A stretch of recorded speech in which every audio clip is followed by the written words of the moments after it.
परंतु येणाऱ्या दिवसामध्ये तिथून पाऊस पडेल असा अंदाज आहे। राज्यामध्ये आज जर पावसाची जर टक्केवारी आपण पाहिली तर कोकण विभागामध्ये 111% पाऊस पडलेला आहे, नाशिक विभागामध्ये 83% पाऊस पडलेला आहे, पुणे विभागामध्ये 87% पाऊस पडलेला आहे, मराठवाडा विभागामध्ये 77% पाऊस पडलेला आहे आणि विदर्भामध्ये 73% पाऊस पडलेला आहे। राज्यामध्ये एकूण पावसाची सरासरी 94% एवढा पाऊस पडलेला आहे।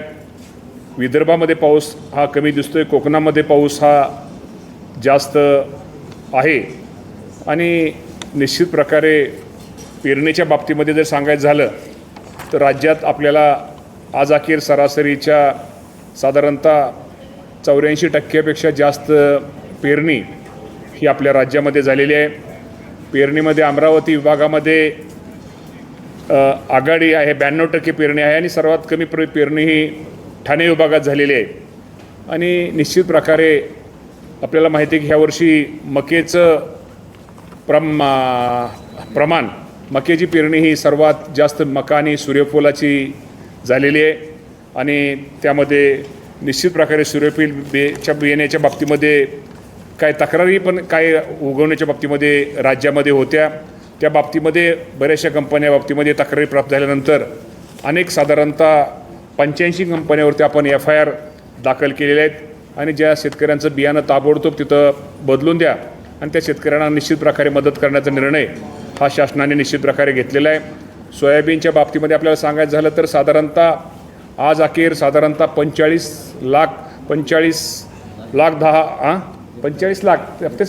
10 हजार हेक्टर एवढी पेरणी ही आपल्या राज्यामध्ये झालेली आहे आणि एकूण तक्रारीचं जर पाहिल्या साधारणतः तक्रारीमध्ये एकूण साधारणतः 24,000 हेक्टर एवढ्यावरती सोयाबीन बियाण्याच्या तक्रारी प्राप्त झालेल्या आहेत।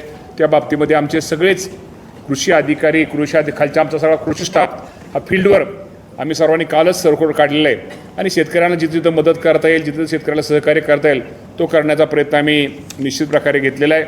खताच्या बाबतीमध्ये सुद्धा आज अखेर आपल्याला माहिती आहे की खत हे राज्यामध्ये खताचा साठा हा आपल्याला जी आपली मागणी त्याप्रमाणे उपलब्ध आहे। आज अखेर त्यापैकी आज अखेर जर शिल्लक पाहिला तर युरियाचा साठा आपल्याकडं शिल्लक आहे। DAP MOP संयुक्त खते हे सांगायचं तात्पर्य की खताच्या बाबतीमध्ये शेतकऱ्यांनी कुठेही घाबरण्याचं कारण नाही। आज आपल्याला पुरेशा प्रमाणामध्ये खताचा साठा पण आपल्याकडे व्यवस्थित आहे। त्यामुळे निश्चित प्रकारे यावर्षी तो अजूनही आपण पावसाची अपेक्षा काही ठिकाणी करतोय आणि पाऊस जास्त कमी प्रमाणामध्ये काही ठिकाणी झालेला आहे, परंतु निश्चित प्रकारे सर्वदूर पाऊस होईल असा एक आपल्याला आपला अंदाज आहे। आणि आपल्याला माहिती आहे की कृषी विभागाच्या वतीनं निश्चित प्रकारे शेतकऱ्यांना जेवढं काही सहकार्य किंवा जी काही मदत जे मार्गदर्शन करणं गरजेचं आहे ते करण्याचा प्रयत्न आमचा कृषी विभाग हा निश्चित प्रकारे करतोय। आणि खरं तर आपल्या सगळ्यांना माहिती आहे की आपल्याला ज्या पुण्यश्लोक अहिल्यादेवी होळकरांच्या नावाने जी कर्जमाफी योजना आपण सगळ्या शासनाने आपल्याला जाहीर केली होती आणि साधारणतः आज तुम्हाला माहिती आहे की 16,96,000 खात्यांना आपण त्याची यादी ही आपल्याकडं लागलेली आहे आणि त्यांना आपण विशिष्ट क्रमांक पण आपण दिलेला आहे।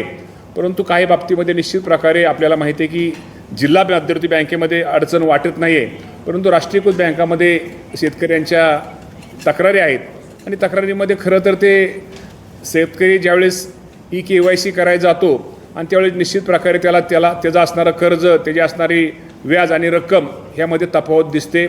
परंतु मी आपल्या माध्यमातून माझ्या शेतकरी बांधवांना सांगू इच्छितो की आपल्याला माहिती आहे की सरकारने जो आपल्याला हेअरकट म्हणजे आपल्याला माहिती आहे की जो आपल्या राष्ट्रीयकृत बँका आणि राज्य शासन यांच्यामध्ये जे चर्चा आणि समझोता त्यांची जी मीटिंग झाली आणि त्या मीटिंगमध्ये ठरल्याप्रमाणे जरी एखाद्या शेतकऱ्याची रक्कम आज जरी त्याला रक्कम शासनाची जी कर्जमाफी रक्कम कमी दिसत असली तर मी आपल्या माध्यमातून शेतकरी बांधवांना एकच सांगतो, ज्या शेतकऱ्याची थकबाकी ही 2 लाखाच्या आत आहे त्या सर्व शेतकऱ्यांची कर्जमाफी ही केली जाणार आहे।